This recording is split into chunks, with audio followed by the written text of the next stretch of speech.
Welcome to the Goldfinger Minute, where every man has a story to tell and a reason to come to the Philippines. So stay tuned for some amazing stories. Hello, everybody. Guess who? Goldfinger Minute coming right at you.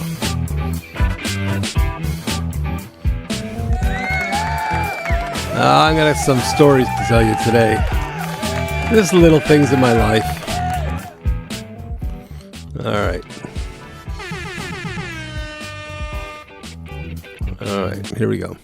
So today I had an appointment this morning. It's Easter Sunday, by the way. Happy Easter. And I had an appointment this morning and he never showed, unfortunately. And I was supposed to go meet a friend for lunch at the mall, which I would have liked to have done, but now I can't reach him because I told him I can't make it. So he might have gone out with his girlfriend someplace instead. So I thought I'd just chat a little bit. Nothing really important, but I'm Jewish, so I don't go to church. I don't typically follow the Christian religion, nor do I follow the Jewish religion, because I am Jewish. However, happy Easter, and I as a kid I used to find the eggs and play the games and join the church. I used to go to church more. I've gone to church more than I've gone to temple, but that's another story. Because I had two adopted. I had adopted brother and sister, and they believed in Christianity. They grew up in Korea and Japan, and my parents had adopted them, and they were very religious and Christian. And even though they were only 5 and I think 9 years old when they got adopted. I used to go with them to the local church, so I spent more time in church and Bible study and hang out with the group, church group that would go out. But anyway, so someone had asked me, "Hey, how come you don't tell all the stories?" Well, there's lots of stories. So let's talk about the Winnebago. Oh my God, what a pain in the butt that thing was. So I've made some bad decisions, owning a boat and owning a motorhome. 2 black holes, guys. I mean, really bad, okay? They definitely are black holes. Motorhomes and boats. You just pour money into them and they always break down. And I'm sure that people that own a boat or a motorhome can relate. You keep pouring money into it, but just when you leave for the week and you come back in a week or a month and you want to go use it, it's never running. Okay, this doesn't work. I don't know why. So I had a Winnebago. Okay, and it wasn't a real fancy. It was my second actually. I had another one before that was okay, decent, but I take the boys out when I was younger, and they were teenagers, and we'd go camping. Mom never liked the camping, so I got the motorhome because she didn't like a tent and a sleeping bag. I didn't mind roughing it. I kind of liked it. That's probably why I like the Philippines, because you kind of rough it when you're here in the Philippines. You get bugs, you get dirt. You don't always get to take a bath or a shower. You don't always have a bathroom, I mean, you're going to dig a hole, pee in a bush. So I liked camping, actually, better than the motorhome. The motorhome was kind of a beast. But I had a motorhome that was like, maybe, I think it was like 28 to 30 feet, which wasn't too bad. But it didn't have slides, wasn't anything fancy. It was simple, just a simple motorhome.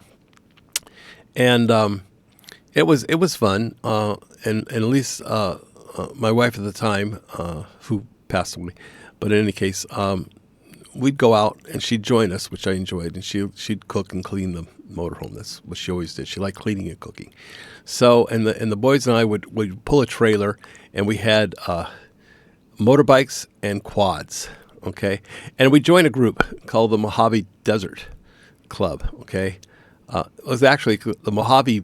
It was actually the Mojave Beach Club, because there was no beach. It was actually we meet in the Mojave Desert, so it was the Mojave Beach Club, and a bunch of same age, like-minded people would get together, 7, 8 families, make a circle, and they'd have runs, and they'd have paths that they would take, and races and on motorbikes. And I tried my hand at a 450, Honda 450, I think it's a RSL, and that was a big bike for me. I started off on a 125, and then I went up to a 450. That was a little too powerful. I took a spill on it because I started to climb up the back of my son's 125. I was afraid. I literally he downshifted. He was learning, so he downshifted instead of upshifting, and he dropped. And I got real close to going right up over his tire. And I was about to hit his back with my front wheel because it was pretty powerful, and I couldn't brake or slow down fast enough. So I just let it. I just leaned over, let it go, and I've seen dark, and I was pain. I was pain for days, maybe a week, but I recovered. And so from that point on, I went to a quad. Had a couple spills on the quad too, going up a hill too steep and leaned back. No, you lean forward. But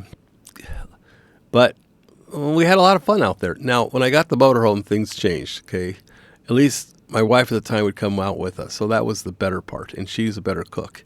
And we'd load up the refrigerator with steaks and stuff. We'd have a good time. And we had firewood, and we'd have a bonfire. At Christmas time, we'd bring out our trees. They'd be all dried out, and they'd light up like bonfires. So hot, you had to move way back, 50, 60, 70 feet. And they burnt it. You watch out for those pine trees, man. They light up. They have oil in them, and when you light them, and after they've been cut off and dried out, that's why there's house fires. It's pretty serious. You put lights on them, when you have electrical fire, that tree is very dangerous to have in a house. Anyway, the motorhome was cool, and then I decided to move up and get a bigger motorhome with slides. It gets kind of fancy, and so I got a Winnebago. Okay, and the Winnebago was fairly nice. It was about 38-foot Winnebago with a single slide, so your master bedroom would get bigger. Okay. And you'd have more room in the master and the bathroom too, and it was kind of cool. It worked fine, I suppose. But I then had a problem with it. Like at first everything was fine, and then I started having major problems with it. So we had electrical problems, and I'm always taking it in. So the first 6 months was fine, and after that, within a year, you have a year warranty. We were having constant problems. Every time we'd leave, it would go, the transmission wouldn't run right, and it wouldn't go out of first or second gear. And so it was, it would have a fault, so you could limp your way into a repair center. Then they'd have to pull up the carpet and find an electrical issue. We had consistent electrical problems with that one, as I remember. The slide wouldn't work. It would lock up, jam. The step wouldn't come out. It was an automatic step because it was up higher. The step wouldn't work. And it just really became a lemon, okay? And I'd taken it in multiple times, constant. Every time we loaded it up, the engine would run fine. Every time we loaded it up, then it was a gas engine. It was a gas pusher. But we loaded it all up with our food and our supplies and our clothes. And we'd go, and we'd be 5, 10, 20 miles out of town, and the thing would break down constantly.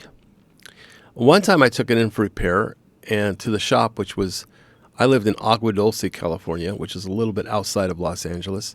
And the next town is Acton, which is, I don't know, within 10, 15 miles.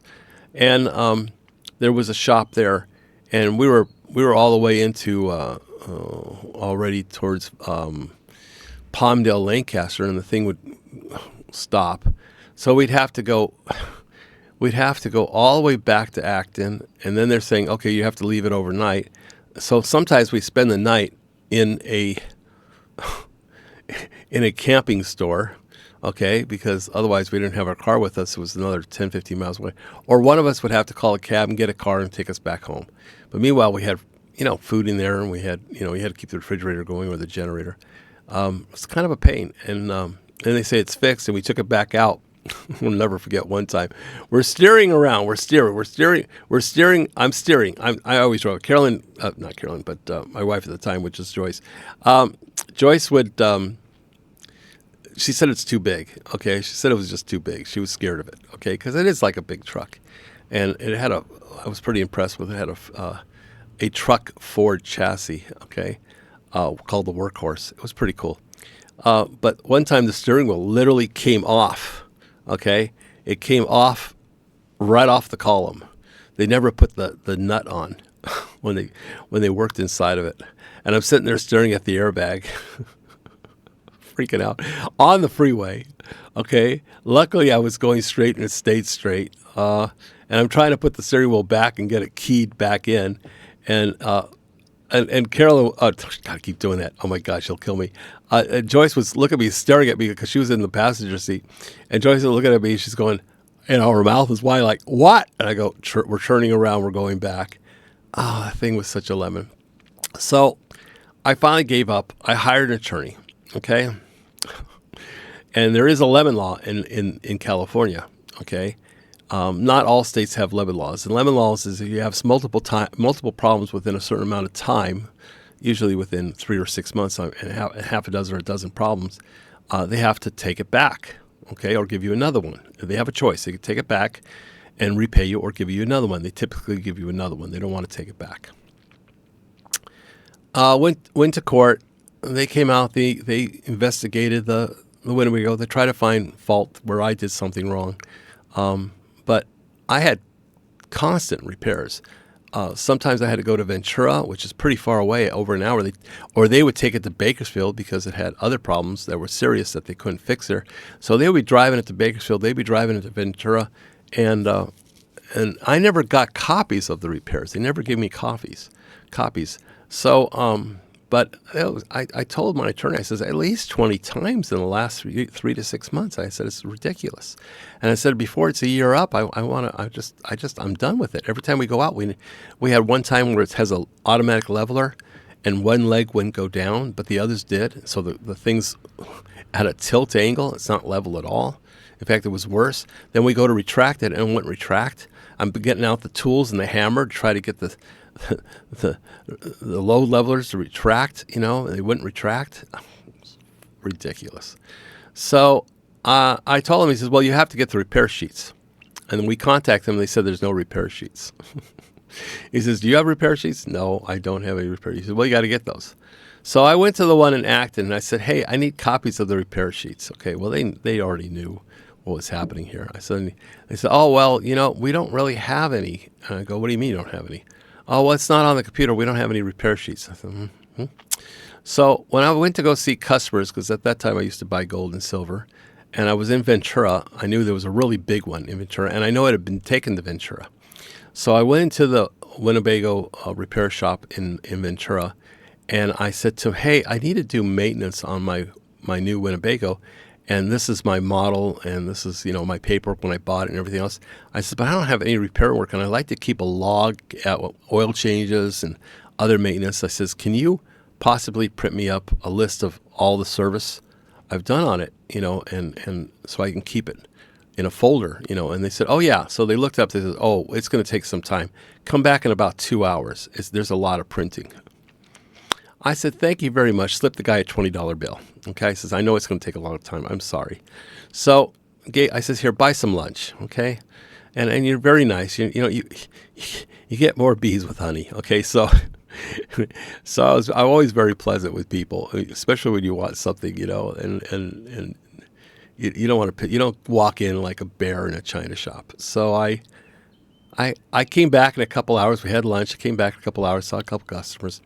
And the guy handed me a folder. Yeah, actually, he says it was 2 folders because he says it wouldn't fit in one folder. I literally had a stack of papers like this big of repair, okay, from all over. They took it to some places they never told me they took it to. So they put a lot of miles on it too.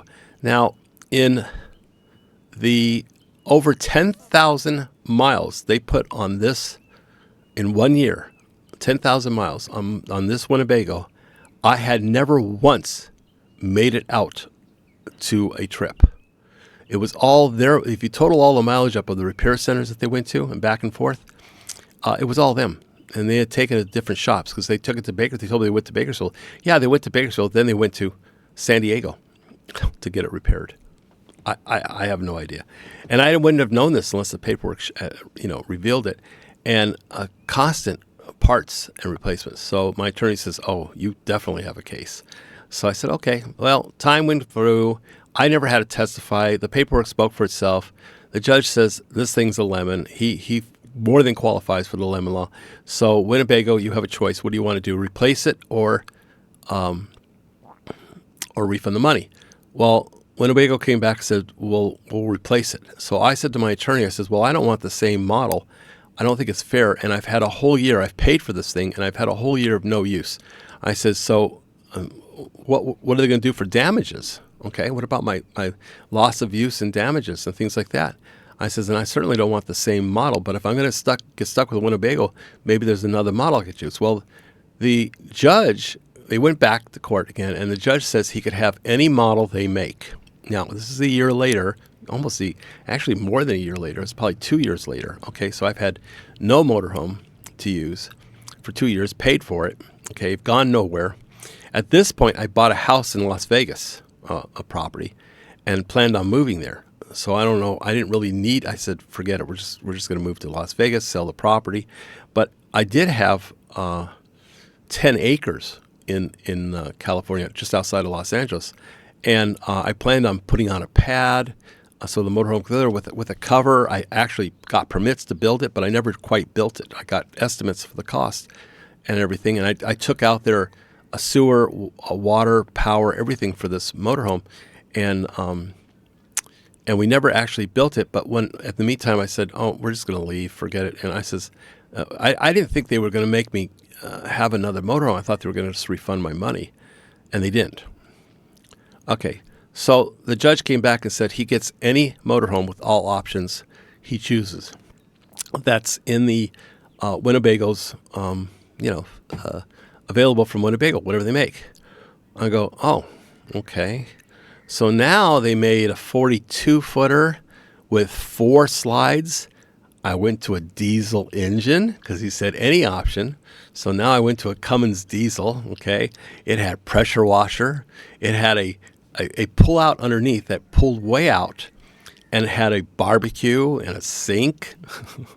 I put every frickin' option in there. An air mattress that you blow up the air numbers, and it had a TVs, flat screen TVs now. Now they had flat screen TVs that would come up out of the furniture. We had couches that made into a bed electrically. You press a button and it turns into a bed. We had, like I said, there was 4 slides. We had awnings put on it, 2 awnings, automatic. They close up when it rains, or if it's too windy, they automatically close. It had a front door and a back door. It had a washer and dryer in it. It had everything you could think of. Every possible age. It had an 8 CD player with speakers on the outside. Had all around cameras.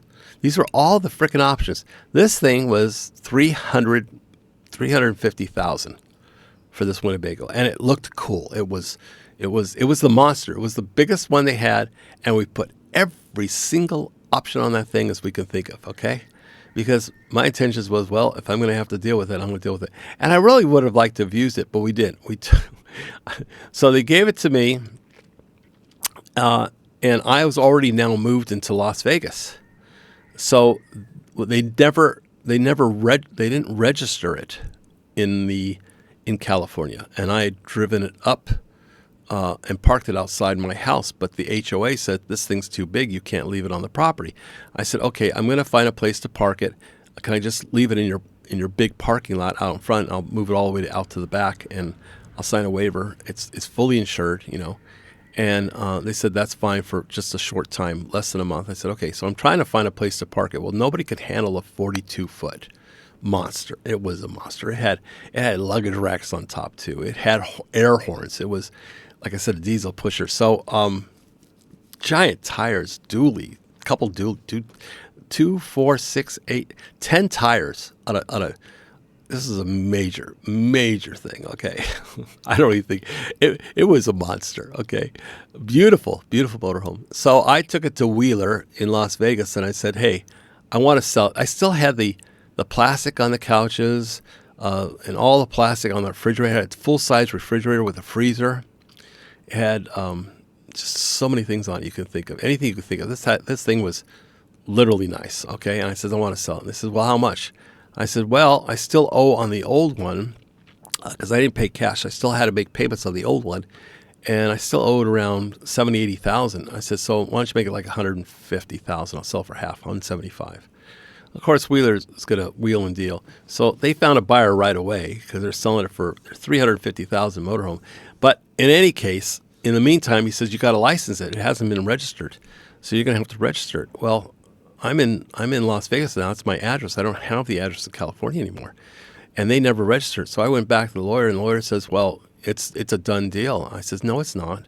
He says, well, I can't do anything more for it. I've already been paid, and you've already been settled, and I'm not. I says, let me explain something to you. I says, I will get another lawyer, and I will sue you. Simple as that. You didn't do your full job. You didn't get this thing to me. The other motorhome was completely registered, and I already paid the tax on it. The tax on this thing was $30,000. Okay, just the registration tax. Okay. And I says, and I now live in Las Vegas, so they never registered in California. They're going to have to register it here. Well, I'm not driving it back to California for inspection. So, which is only about, probably it would be 4 hours by car, but it would be 6 hours by a motorhome, no doubt. So he said, okay, you pay it, and they'll get them to reimburse it. I says, well, I had money, so I said, okay, I'm going to do it. I says, but if you don't get the money back from them, if I'm going to sue you and Winnebago. So I did pay it. It was a little over $30,000, and they were shocked in the tax department. They were looking at me like, well, they said this is, you have to go based on the since I didn't buy it from a lot, they had to go based on the manufacturer's suggested retail price, $350,000, and the tax was quite high. I don't know why, because it's a recreational vehicle, especially in Las Vegas. So it was a little over 30,000, almost 10%. I think just a hair under. And she says, well, how'd you plan on paying this? Because we can't accept a check. I says, I have cash on me. Their eyes widen. They says, you have cash? I says, I'm here to pay the tax on my motorhome. Who is going to go ahead and issue it? I'm ready to do it. And they're like, everybody's like, he's going to pay $30,000 in cash. Like they'd never seen that much, or people are coming in there and arguing over a couple $100 in tax or things like that. Okay, so I paid it, got my tax release. Okay, now it's registered in Las Vegas, which is actually better because they have a lower tax on renewals on licensing of motorhomes. Gave it to Wheeler. Wheeler sold it. They chewed me down a little bit. I don't remember if I got 100 or 125. I didn't get 150, but you have to expect that. It's a dealership. They're no longer in business, Wheeler. But anyway, so I actually made a little bit of money on it, not much. And I never drove it other than I had to show it to the tax department. I had to park it out in front of the HOA, and then I also had to take it to Wheeler. So it only had, and I drove it from Las Vegas to from California, Los Angeles to Las Vegas, which is about 250 miles. So it had 300 miles on it, maybe 325, very low mileage. So it's basically new. And somebody bought it, got a great deal. Hopefully it didn't have the lemon problems like Winnebago had on my first one. But somebody got a good deal on it if they're really looking for a motorhome. I would have liked to have owned it and traveled around the U.S. That was my plan, to travel around the U.S., but that just never happened. Later on, I got to travel around the U.S. I became a truck driver, but that's another story. So it's gone, and I got my money, and they thought Wheeler said, we'll have no trouble selling this one. But, of course, they gave me all kinds of problems when they wanted to pay me. Oh, it's so hard to sell a used motorhome. Yeah, okay, it's brand new. Okay, it's brand new. It's $350,000. All you have to do is pay me $150,000. It's got everything on it, every bell and whistle you could find. Satellite TV on the roof. I mean, every possible thing you could think of. Electric blinds that come down, electric window shades, just everything. It was unbelievable. It was great. Even had a non-gas electric-looking fireplace that was hidden behind a wall. So literally would open up, and then you'd have a fireplace that had the crackling sound, and you could add something to it for the smell of firewood. It was crazy. I loved it, but it was gone. Big, comfortable seats. It was beautiful. It had mirrors and lighting on the above lighting to light it up at nighttime. So you have some dim lighting. You could dim it. A surround sound system. Boss, JBL and Boss systems. Oh my God, it was great. All right, so that was my lemon that I got rid of, which I probably would have had a lot of fun enjoying it, but I couldn't find a place in Las Vegas to park a 42. They were only going up to 40. Nobody would take a 42. I don't see where 2 more feet would make a difference, but nobody would take a 42-footer. Anyway, that's my motorhome story for you guys. That was just a short one. There's been certain things in my life that, like everybody, we've all had problems, I'm currently, as you see, I don't know if you've looked back at my videos when I first started about a year ago. I think I started in April of last year, and right now, today is April 5th, I believe. And let me see, are we April 5th? We are April 5th. So if you look back at a year ago, I was pretty fat. I was obese, okay? I hate that word, obese. But my BMI was off the chart, somewhere between 55 and 60, okay? It was pretty bad. So I started, a friend of mine started on, and if you don't want to watch all this nonsense, I totally get it, okay? It's just stories, okay? Just to pass the time away. But a friend of mine who's also very fat friends stick together, he also, without naming a name, of course, now, he started on peptides, and he's talking to me about it. He goes, "It's really the greatest thing." And I'm like, what the hell's a peptide? What are you talking about? Is that another fad diet? What the hell is this shit? So anyway, I've tried multiple diets throughout the years. So phentermine, fenfenzazole, I don't know what it's called. Fen back in the 80s, I think it was. Who was the doctor that created a low carb? I'm not going to remember his name. Of course, he was very famous. He said it's not the fat, it's the carbs, and he had a whole line of products that were. He says you deduct the fiber from the sugars, and you use alcohol sugars that doesn't count. Lost weight on that one too, actually, on low carb. Lost weight on low carb. Lost a lot of weight on fen. I lost a considerable amount of weight, and I was going to a doctor, but then they said it was bad for your heart valve, and there was several lawsuits, and so they took it off the market. They took the phentermine or fenzazole, whatever the one. They took one of the 2 products that you would take off the market. I was doing fine on it. I had no problems. I had my heart checked by a cardiologist or something, and because they paid for it, and I had no problem. They told me, but actually I do today now have had a problem with my heart. Now, I don't know if I do anymore, but they said that I had a weak valve on one side. So it might have been from the phentermine, but that lawsuit's dead and gone. So I went on the peptides thinking, we'll see. And not knowing everything I know now, I took the same dose that my friend took, who took a very large dose, way more than you should.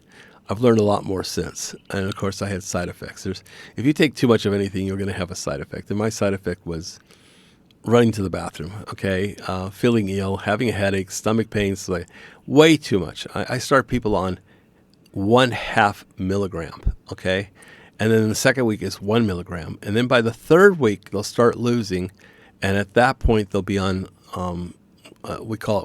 we measure it in volume now at that point, 20 units. So we start off in 5 units, then we go to 10 units, and then we'll jump to 20, because that way you have no side effects. And then between the second and the third week, they'll start losing about 5 pounds or more per week. So in any case, for me, I lost a lot of weight in the first month. A lot, okay? Like 25, 30 pounds, okay, in the first month, which was great. I felt great. I lost a lot of weight. That's pretty cool. Now, I was pushing about 300 pounds. I think it was 293, which is pretty heavy. My heaviest in my life was 350. And at 350, I was having all kinds of medical problems. I was told that my heart's enlarged. I have water on the heart. I forgot the medical term for it, but I had water on the heart. If I showed you a picture, in fact, I might add a picture in here, which is kind of a scary picture, from 2005 of me sitting on a couch, and you would not recognize me. So I'm going to add a picture right in here. So I'm going to pause this for a second and not speak, so I could just put in this picture. I don't know where we're at, but we'll see. So pause. Mysterious because you hide behind a fake exterior, inferior. You know I'll always be a bit superior. Get off of me, this ain't no humble brag. I want want you to hear words, you can say them back. I want you to feel free from the chains at last, and to believe in what you got, it was built to last, yeah. Now that I've been put through hell, I never got anyone's help. I had to do it all myself. Okay, so you saw that picture. It's effing scary, okay? And I was told that I won't live unless I lost some weight. So that's when I went on the one of the diets, the low-carb diet. And one of my employees who was formerly a nurse, she made sure I'd lose weight. Because I was eating, before I went on that diet, I was eating 2 double quarter pounders with cheese, 2 large fries, and 2 chocolate shakes. That's one meal, okay? I mean, that's ridiculous. I can't imagine it. I don't eat that much food. I don't eat half that much food in one day. I don't even drink chocolate shakes anymore or have fries. I couldn't finish a double quarter pounder with cheese today. Not one, okay? The amount of food I eat is scary. It's so little. But I'm healthy, you know, so and I had high blood pressure, high blood sugar. I couldn't walk around the block. I'd have to sit down. I'd walk maybe 100, 200 steps. I couldn't go up a flight of stairs without stopping. It was sad. It was really sad, and I knew I was killing myself with food. And I've met quite a few people here in Dumaguete that have the same situation I was, and I show them pictures of what I did, what I looked like, and what I've done. And I have them now on. It's not a weight loss drug. Retatrutide is actually a lower your blood pressure, lower your blood sugar, but the side effect, which is a very good side effect, is you lose weight. You change your appetite, and you end up eating less food, which means less calories. It doesn't really matter what you eat. If you want to diet and exercise, that's fine because you'll gain muscle. If you want to be on low carb, that's fine. You'll assist it, but you don't have to because you're basically eating less calories in a day just by eating less food. So I've lost 97 pounds to date. Okay, that's a whole Filipina. I've lost a person, okay? There's some people who are only about 100 pounds here in the Philippines. So I've lost a whole Filipino person. And of course you feel better naturally. In the same time, though, I was on a CPAP for sleep apnea. And sleep apnea is really sad because you stop breathing in the middle of the night because you have either so much fatty tissue in your throat that you just stop breathing for 3 minutes or longer. And you have to go in for a test for it. And I was on a CPAP machine, which helps you, forces air, and you have to wear a mask. And now you either go wear a mask just over your mouth or a full face mask, which is over your nose and mouth. I had a full face mask. And it automatically, when you inhale, it pumps. And when you exhale, it stops pumping. It's very sensitive. Now, there are some people that have sleep apnea that's not due to weight, but in my case, it was definitely due to weight. And I had sleep apnea really bad. They said I had a very high setting on the machine in the mid 20s, okay, like 27, which is almost to the maximum. I think 30 is the maximum you can go on a machine for pushing air. And it's very. When you wear a mask like that, and you're sleeping at night. It reminds you of being in a hospital. You feel like you're a dead man walking. Okay, it's pretty gross. And you can't go just turn over and give a kiss to your wife, or sometimes the hose comes off, or it starts squeaking or making noises that wakes you up because the air is escaping through the side. It's just a horrible necessity. Okay, to sleep. Otherwise, you don't get any sleep at night. You're constantly waking up because you're choking. You wake up choking and sometimes you have headaches because you haven't gotten enough oxygen in, and so you wake up with headaches, or you wake up gasping for air.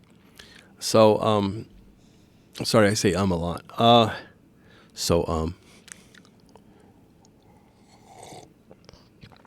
Anyway, I no longer have that.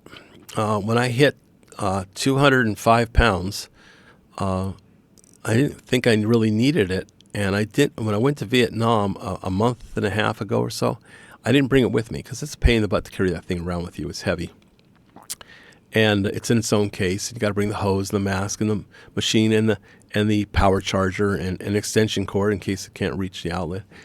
So I didn't bring it with me. I figured, you know what? I think I could do without it.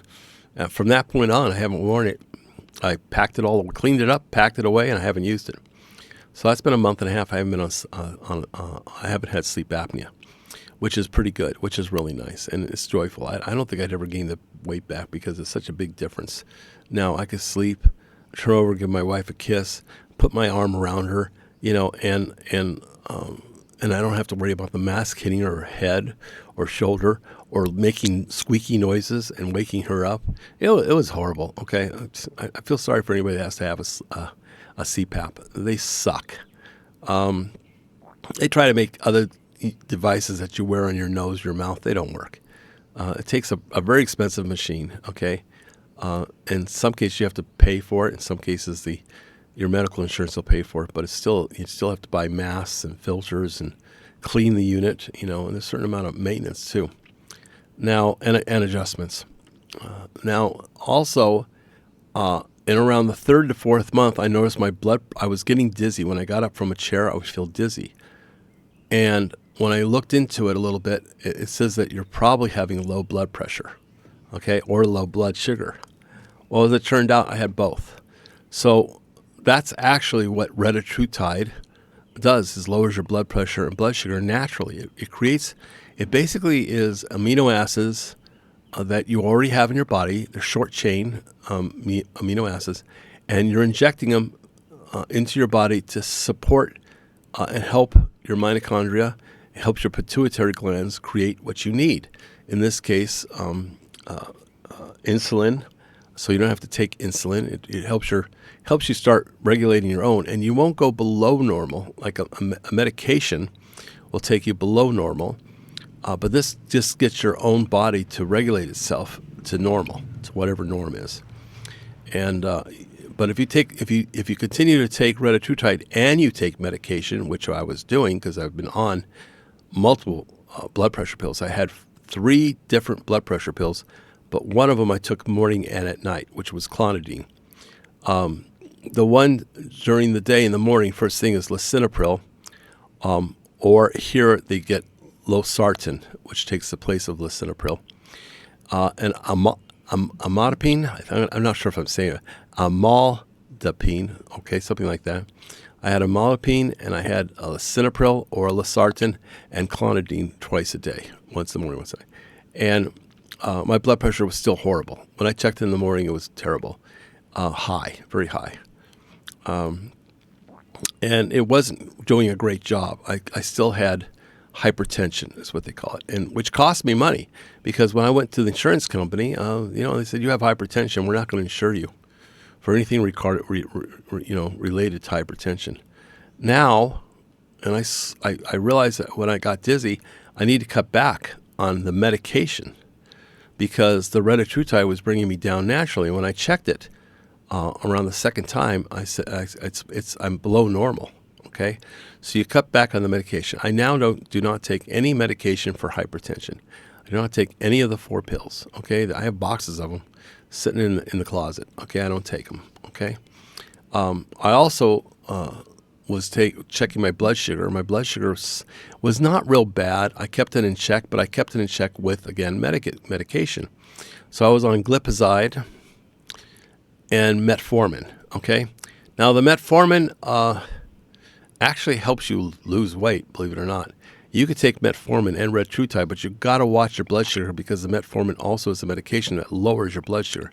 So I cannot take metformin anymore because my blood sugar already is at 85 naturally, okay?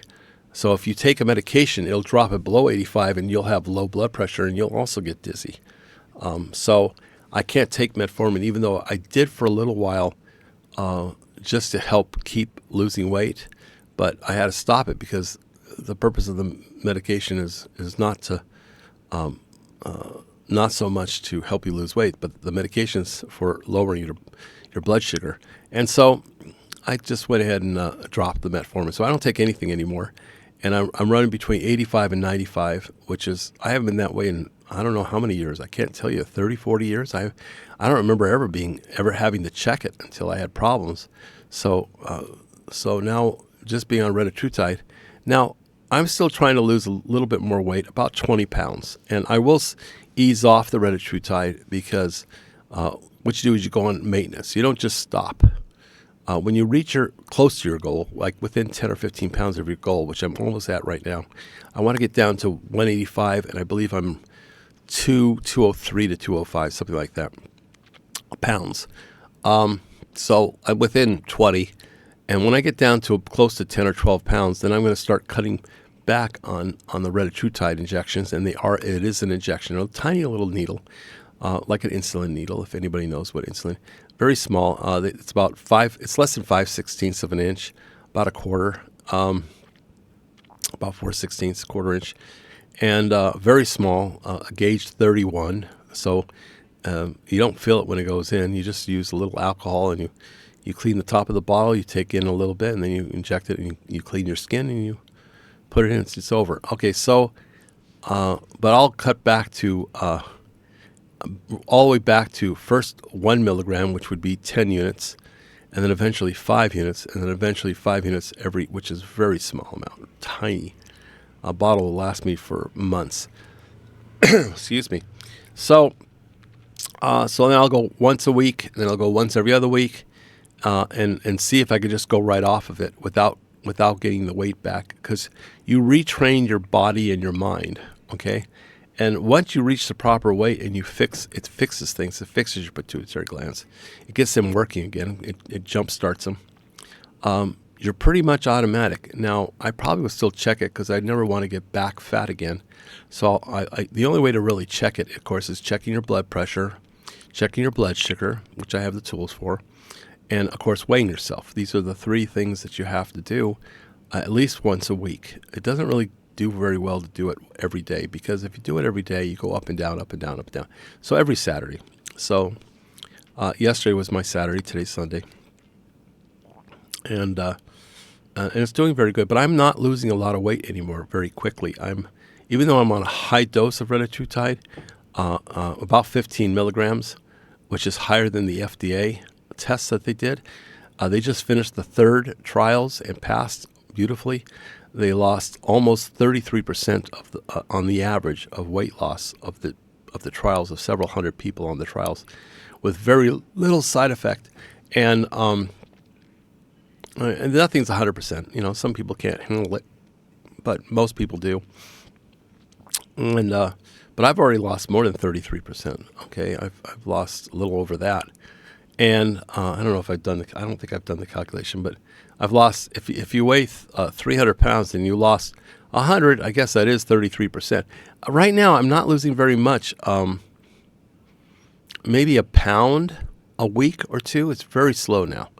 Even though I'm at the high dose, I don't want to go any higher than 15 milligrams. They went 12 milligrams on the trials and the tests, but I don't want to go higher than 15.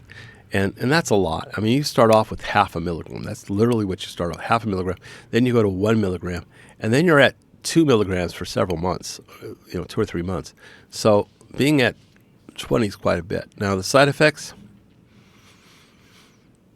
not so bad. Side effects are sometimes I feel like I'm getting a little bit confused. I don't remember things as sharp. I don't know if that's age, senility, going in, starting to find its way into my mind. But I actually take another peptide that helps your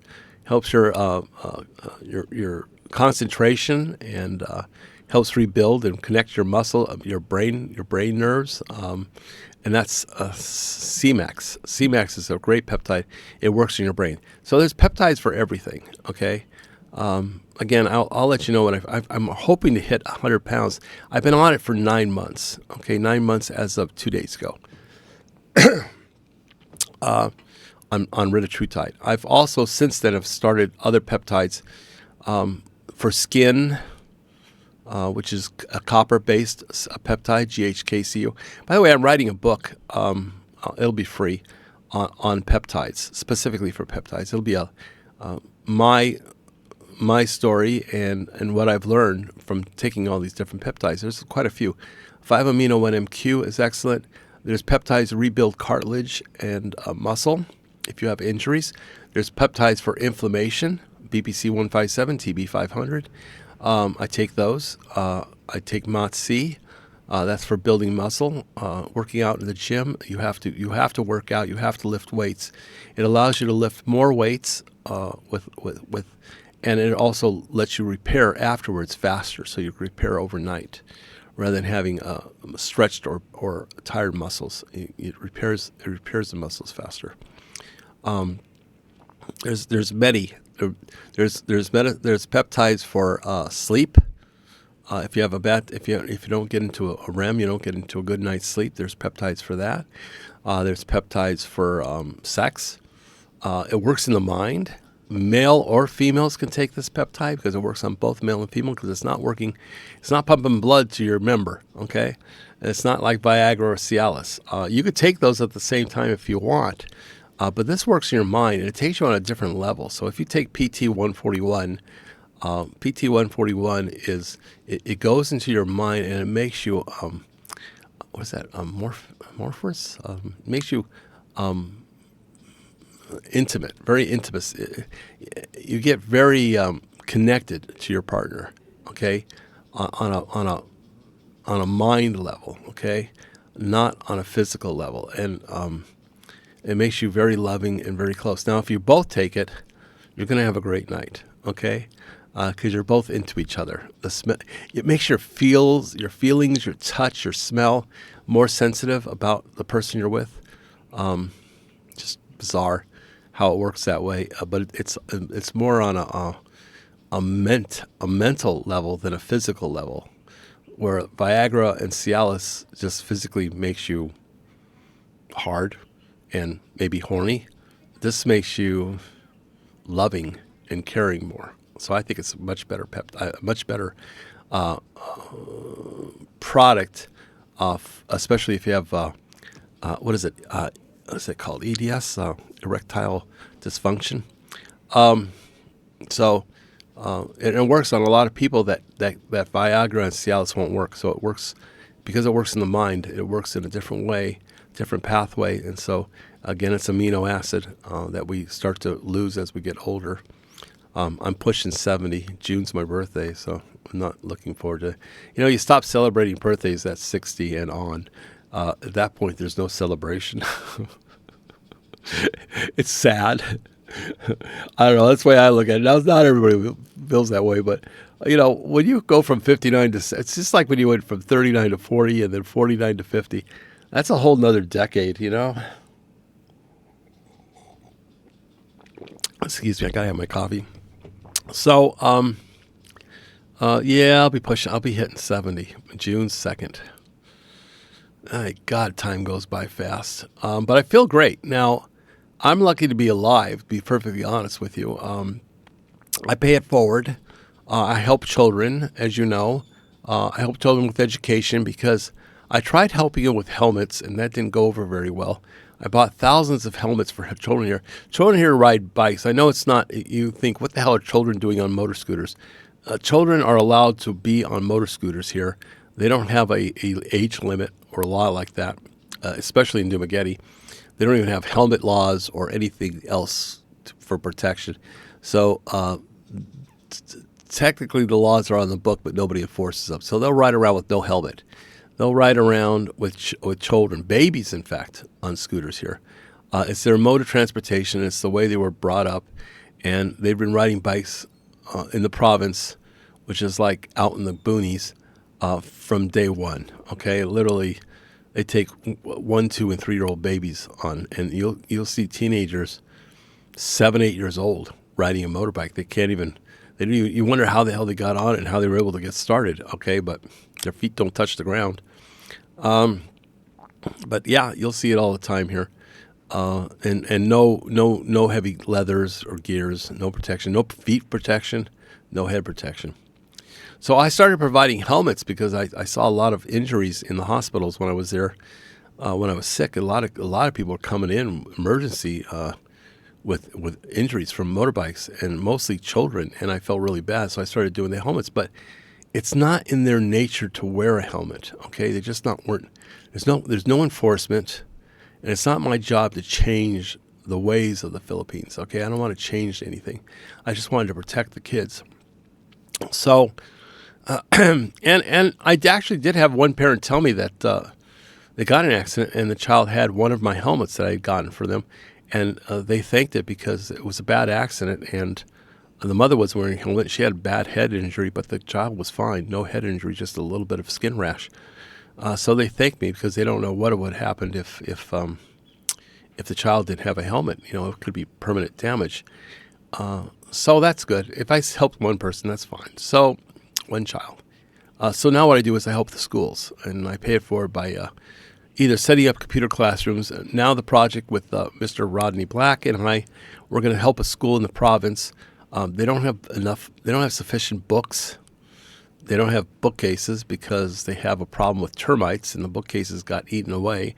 So, and the books themselves are getting eaten away because they're either on the floor or they're in a wooden book rack. So we're buying stainless steel book racks, new books from kindergarten all the way up to 6th grade. It's an elementary school. And pencils, pens. Now, they do not have a proper printer. Their printer broke, so we're going to buy them a printer. And I'm going to buy them a simple laptop, not too complicated, a simple laptop and load a print program on it and load some lessons on it so that they can print homework or print testing, basic math for all grades. I'll put grades 1 through 6, and maybe some coloring for the kindergartners. Buy them some crayons and let them color and use the color by number, things like that. So that's our project this year with Rodney. I mentioned Rodney because him and I went out to a local school. They only have 300 students, but they don't have anything. I don't know how they're teaching anybody, and the teachers are very positive and they're very good, and the kids are wonderful. The kids are very respectful, but if you don't teach the kids an education, they grow up stupid and they don't have a good job, and it's not their fault. They want to learn. Their minds want to take in the knowledge, but unless they have, it helps to have some books, chalkboards. Okay, not all their classrooms have chalkboards. They need some basic supplies. They're far from needing laptops and computers in the school. They need basic stuff. So they need decent. One of them didn't have any. They just had chairs, no desks. So we're going to go there as soon as they reopen because they're closed for the week or two. I'm going to go from classroom to classroom and make notes. I'll take pictures of what they need. But they definitely need at least 1 or 2 printers. They need a laptop for each printer with programs and maybe educational stuff they could put up on a screen. So I may buy, it's 9 classrooms. I'm not going to buy 9 printers and 9 laptops and 9 screens. That's a little too much money. I try to budget between 300,000 and 400,000 pesos per school. You could divide that by 60 to get the dollars if you want US dollars. But here we deal in pesos. So 350, 400,000 is what I try to limit per school because there's so many schools that need help. So you just do one school at a time. I can only do what I can do. So I do one school at a time. Every year I do one school right now. As followers, as I grow and I get more followers and more people want to help with the projects, I can do more things, and I'm willing to. It does take a lot of time, though, because the last school was 24 tablets, and Carolyn, my current wife, she loaded all the programs on the tablets. We had to make sure everything was charged, working. The mouse, which was a wireless mouse, had to be connected to each one separately. And then numbered. Everything had to be numbered, so you knew which mouse goes to which tablet. And it also had a keyboard, which was wireless. And prices from Amazon have come down quite a bit on pretty good equipment. I get it from Amazon because it's free shipping.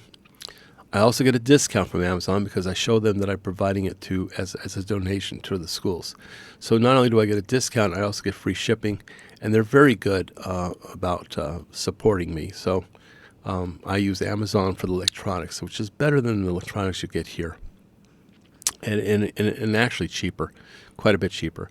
So I can get really decent tablets with a wireless keyboard, wireless mouse, and even has a drawing stick, so you can draw on the I forget what they call it, but it's like a pen, and it has a rubber tip or something, and you could do drawings and stuff like that, and check marks, and you do tests right on the screen, because it's touch sensitive. They're like under $100. I go between $80 and $90 per tablet, and we got 24 of them. Then I get a big screen TV, typically no less than 75 inch or 85 inch. I get a laser printer for the classroom, and a computer, a high-end computer for the teacher, who is an IT teacher, has knowledge of how to use it, and they could do programs. They could put their work up on the big screen. They could put they could put 24 pictures in there. They could put 2 or 3, or they could put 1, where the teacher's showing them what to do and how to do it. And a great educational tool. And if you educate the children, gives them a good start, especially when they're young, that if they want to become doctors, lawyers, scientists, mathematicians, or anything else, it gives them a good start. So when they go to high school or even college, they've had some education on how to use a computer, because the tablet is just like a laptop. Okay, it's just a smaller version and a lot cheaper too. And then I have I put in a lockable storage container in the school, a cabinet, lockable, that charges. So it's a charging station. So when you put the things away, you put your tablets in there, and they wirelessly charge each tablet. There's a slot, and it charges them overnight.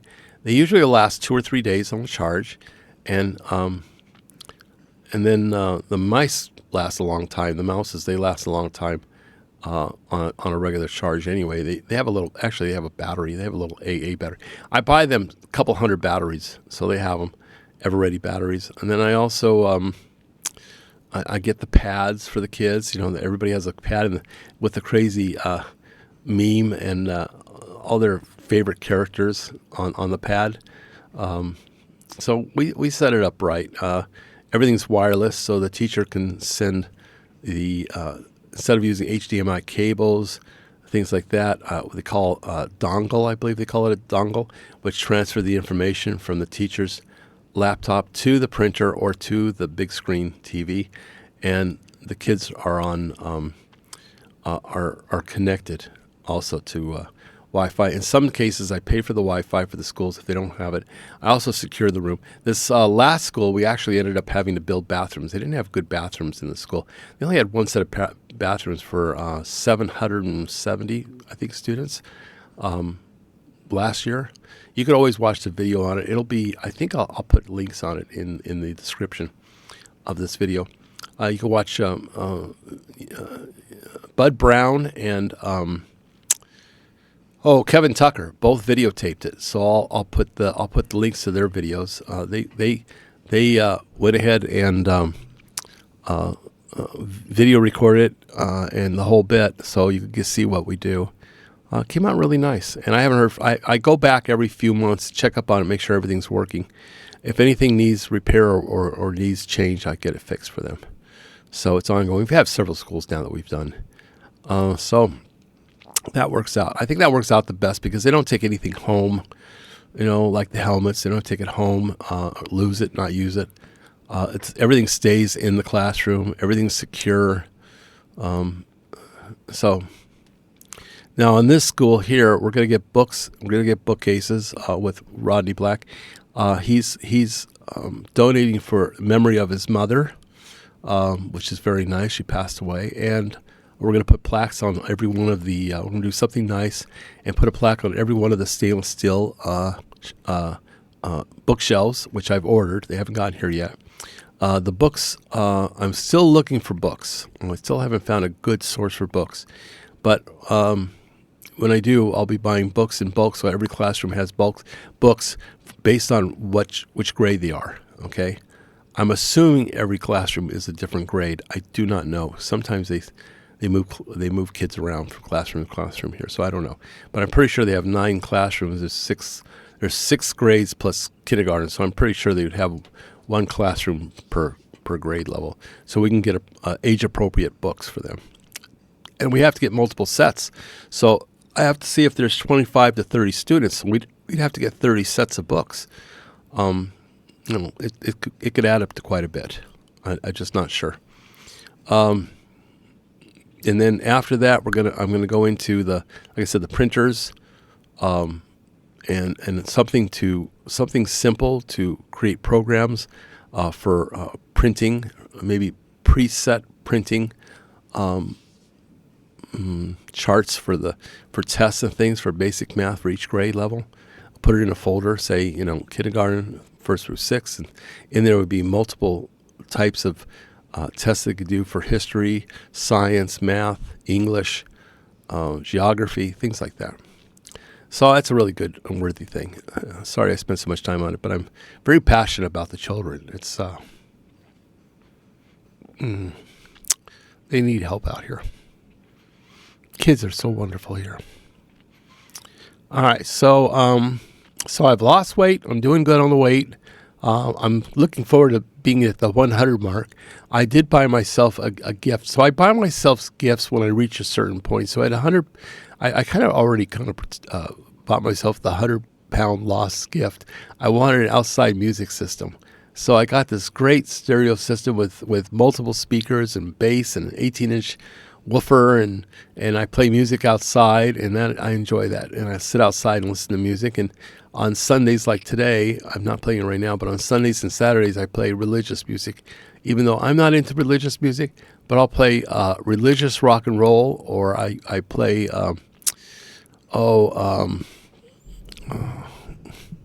what's the proper name for the music? I'm trying to remember the name of it. I can look on my phone. But typically Christian hymns, or let's see what I got. So I play music. Let me go on YouTube and see what I play. It's going to give me an idea. Because I can't think of the name of it. Come on, load already. So it's not loading. All right. But during the week I'll play rock and roll. I just love rock and roll, so I'll play rock and roll. I try not to too loud, but these are big speakers, outdoor equipment. So, here phone. So let's see. Let's get rid of this. Let's go to music. Oh, it just disappeared. Darn it. Music. So if we go to music, I have 80s greatest hits, and then I have folk and country songs I like to play, and then I also Easter Sunday worship songs, and then I also do what were the other ones I played? I can't think of the name of it. Jazz. I like jazz. Just try different music, but for the religious stuff, I'm trying to remember what the heck the name of it is, and I can't think of it right now. I'm sorry. I'm going to try and see if I can. Does it have examples? Let's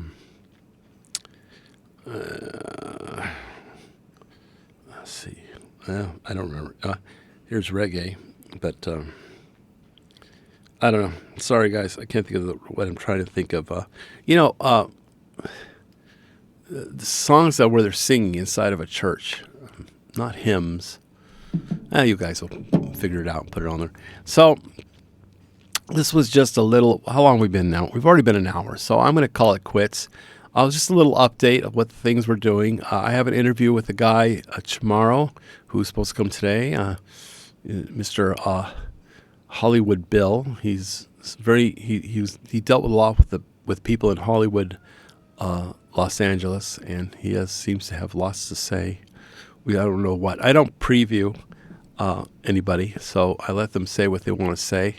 You never know if they're nuts or normal. Everybody has a story. Every man has a story. So I let them tell their story. And then I have, like I said, I'm writing a book right now. The book is informational book on peptides and what my experiences were and what other people have told. And I'll have a few people coming on. I have 2 people that have also lost 100 pounds in a very short period of time. I think a little too short. So I might get them to interview them on here, because I've had lots of people have lost 40, 50 pounds, but I have 2 that have actually lost over 100. I had one client, I'll call him a client, was 450 pounds. He knew he had myopathy. I think I'm saying that right. He had leg problems. Okay. mostly from the weight. But I mean, he couldn't walk, poor guy, and he's with canes. He just can't walk. He's too heavy. His heart's going to give out. He was in worse shape than I was when I was 350. So, working on him, he's lost 30 pounds so far in a month, maybe 6 weeks. He's lost 30 pounds. I'm checking in on him. He has a problem. He's financially can't afford the peptides. So I'm going to ask some people to help. Actually, I'm just going to pay for it. I'm going to pay for his weight loss medicine, so he doesn't cost him anything. Because you got to save a life here and there. It doesn't hurt. So I know he's struggling to buy the supplement, and so I get it wholesale. I make money selling it to other people. I don't need to make money on everybody. It's not that kind of a thing. I'm not that way. So I'm just going to pay for his from now on. He's covered for whatever he needs. I want to see this guy live. He's very religious. He goes to Bible studies on Wednesdays and Sundays. He looks up the lessons. He talks about the lessons. He's not a pastor, but he works like a pastor, and he's well known. And they go to Ground Zero in the morning at 9 a.m. In fact, I've never been there. I got to go to Ground Zero either on Wednesday or on a Saturday and enjoy them. He's an awesome person. You could tell he's a nice person. He's on a very limited income, so we're just going to take care of him. No problem. And there's a lot of great expats here. I call them real expats. Real expats take care of other people. They donate back. They give back because living here is a luxury. It's not a privilege. Okay, to live here, you need to pay it forward. Some expats do not. Some expats come here only to drink and drive, to have women, be drunk. It's a shame. We get the bad with the good here. They end up dying here from smoking and alcohol, or drunk driving. It's happened. I've seen it. They're outcasts in the U.S. and they come over here, and they make the rest of foreigners look bad. Unfortunately, so it just takes one bad apple to make everybody look bad. It's a shame, but I'm not against alcohol. Okay, but drinking and driving I am, of course, and getting into bar fights, not good, not cool. Some people drink and they get very angry. Okay. They don't get funny. Some people drink and they're just laughable, fun to be with. But there's all kinds. So without putting them down too much, I just say there's real expats. And the real expats come here and they want to find happiness. They want to find peace, especially if they're older. Now, I'm seeing something very different here, never seen before, and I'm sorry we're going past an hour. But in the last few years, we used to be able to rent clicks. Clicks are 125 clicks. They're very inexpensive to rent. Okay, they cost less than half of, say, a PCX 160 or ADV 160 or NMAX 155. They're half the price. Okay, so a lot of companies here just rent clicks because there's more profit and they're easier to maintain and take care of. But there's guys coming here now, and I noticed that in the rental business, as far as that goes, they want to rent bigger bikes. They want to rent 300s, 350s, big bikes. Now, big bikes are twice the price of PCX or ADVs. A PCX or ADV is anywhere from 160 to 175 pesos, 165,000, 175,000 pesos. To give you an idea, it's cheaper here than it is in the States. So let's say 170,000. Divided by 60 now, which is getting crazy because so that's 2,800, and then we put a top box on it, and we put a mirror on it, and you have to change the bracket for the top box to fit on it, and we put custom seats on them. Okay, so we customize the bikes now, and by the time you're done, you're into $3,000 a bike. Okay, for a standard PCX or ADV, but the bigger bikes are double. They're literally double. Now, I do not put top boxes on those. I might put a phone holder, but not a top box. I don't customize them. I leave them all original, because what happens is guys will come over and they want to try a bigger bike before they buy it, because it's a bigger investment. Okay, they run over 300,000 pesos. Okay, so they run like 325 to 400,000 pesos. So if you're going to buy ADV 350, you're almost going to be into it for 400,000. That is in dollars, 60 is $6,666. So $6,700. You'll be a little bit less. Say at least $6,000 you'll be into it. Brand new from the dealers. Now here the dealers don't let you test drive. They don't have test drive vehicles. So you bought it, you own it, and if you don't like it, you don't like the seat, you don't like the way it rides, you're screwed. That's the way it is. You bought it and you own it. There's no test vehicles on cars or motorbikes here.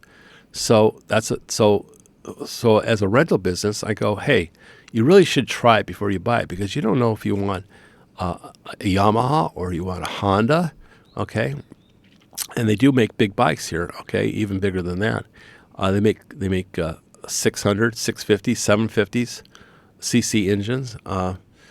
But I don't recommend. I'm not going to carry those. They're very big and they're very expensive. And being in the city, there's no real place to ride one of those. They're just too powerful. You can't get the speed that they're designed for, and they take up a lot of space. So. But I do have now ADV 350s and NMAX 300s. I'm sorry, it's called XMAX. XMAX 300s, which is Yamaha.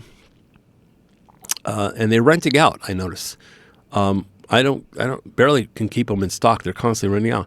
And they ran out for a lot of money, but they have it. So we're seeing a different type. And they're younger guys, 40 years olds coming here. And they're techs. Lawyers, they have money, and they rent out. They buy 60.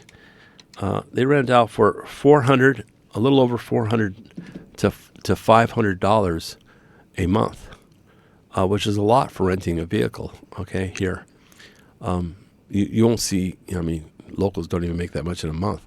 But they are renting out, and so I've been renting out bigger bikes now. So we'll see how that turns out. But I've noticed that they come here and they want a bigger bike. They see the bike, they see the 160, and then they see the 300, and they go, "Oh, I really like to ride that. I want to try it out before I buy it or whatever." Okay, that's fine. You just have to pay the price because they cost more. They're going to rent more for more. Anyway, I'll come back again and do another video. This is getting a little too long already. Appreciate it if you watched it this far. I'm going to close with my girls. That's my Goldfinger. And you guys take care. Love you all. Thank you for watching and for supporting the channel and subscribing. Don't forget to like, comment, and subscribe. It really helps the algorithm. And be sure to ring that bell so you'll be notified when I post another video. See you then.